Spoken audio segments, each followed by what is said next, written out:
This video is one of our series of creating a Twitter clone tutorial.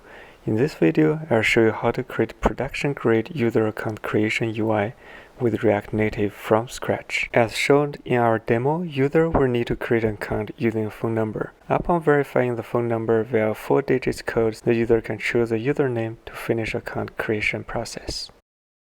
Those are the 4 UI pages we'll be implementing in this video.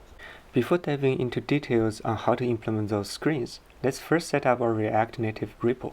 We want to set up our React Native app with Expo. Let's get started.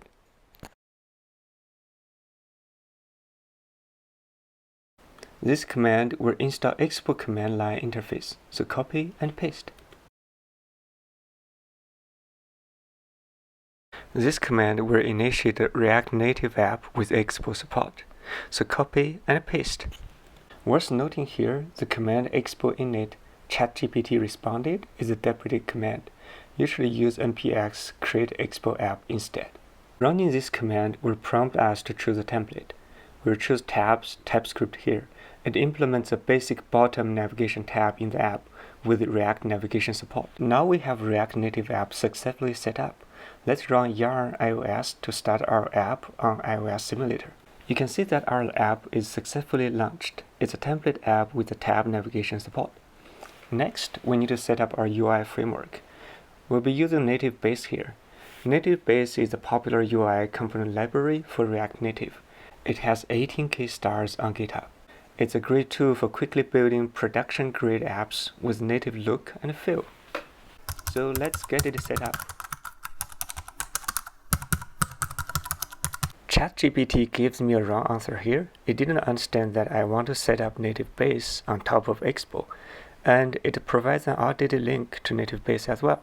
Let's just follow the documentation on Native Base website then.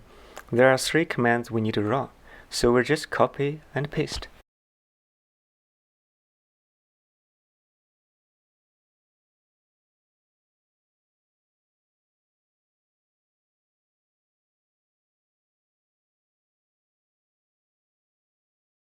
Now we have a native base set up. We're going to copy the Hello World example into our app to make sure it's working properly.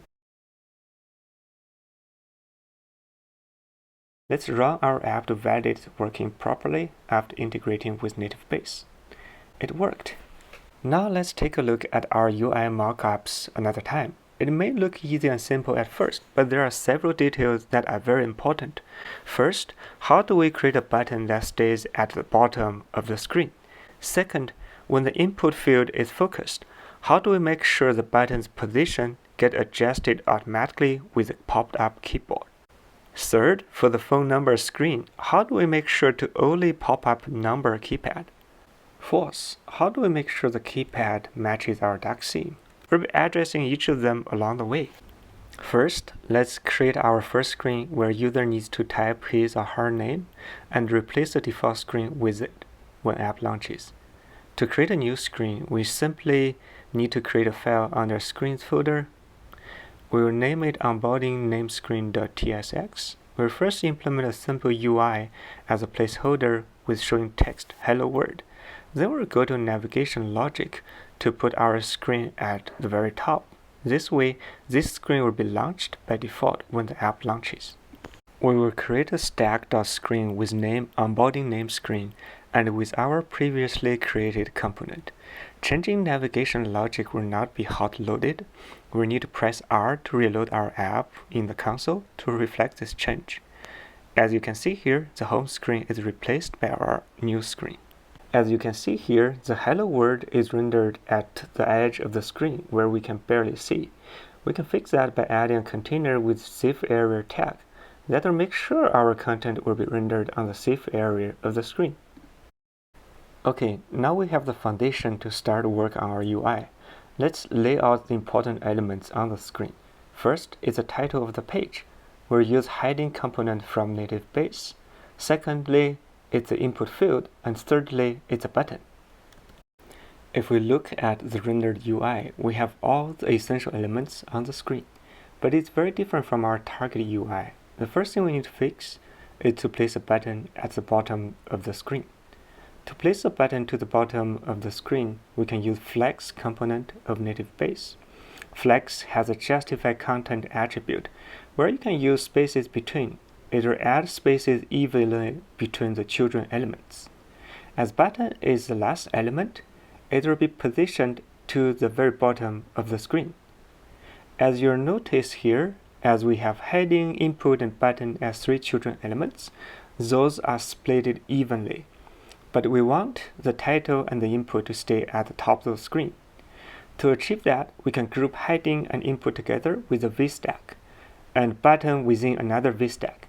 As you can see now, heading and inputs are at the top of the screen, where button stays at the bottom. When the input field is in focus, the virtual keypad will pop up, and it hides the continue button. This is a very bad user experience, so we need to make our UI to be adaptive to keypad pop-ups.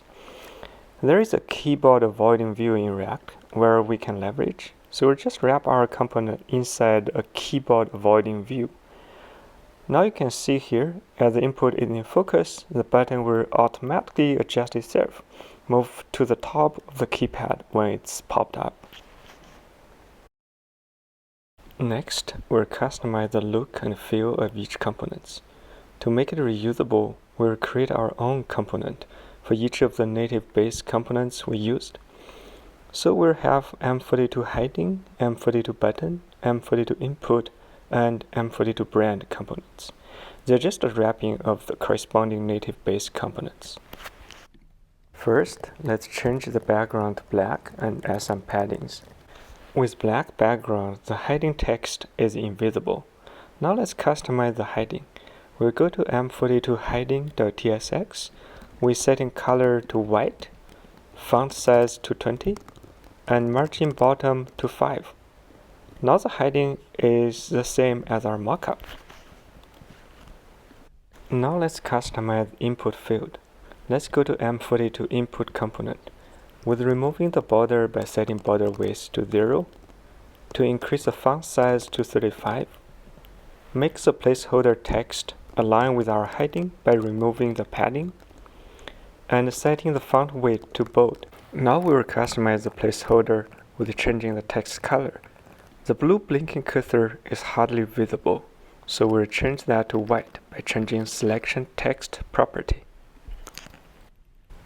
Now let's customize the M42 button component.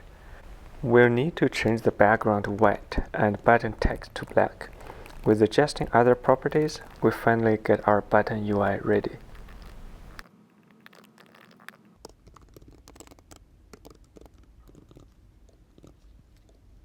The last part is to customize the brand logo. I have created the logo as a PNG file, so I just use an image component with referring to the PNG. To make the logo show up in the middle, we'll use the center component to make the alignment. We're setting up the margin bottom. Now we have our UI properly implemented. The other screens are very similar to what we have implemented, so I'll leave it as an exercise. This is the end of this video of creating the UI. In next video, we'll be talking about how to implement the backend with AWS Cognito. If you are interested to learn more, please like this video and subscribe to this channel. This is what we're going to build. It will include key features of Twitter app, create an account, publish a tweet, show user timeline, user profile, follow users, like tweets, and retweet. I'll be using some popular tools and technology to design and develop the app, including Figma for the user experience design, React Native to build iOS and Android app, and AWS to build the backend services.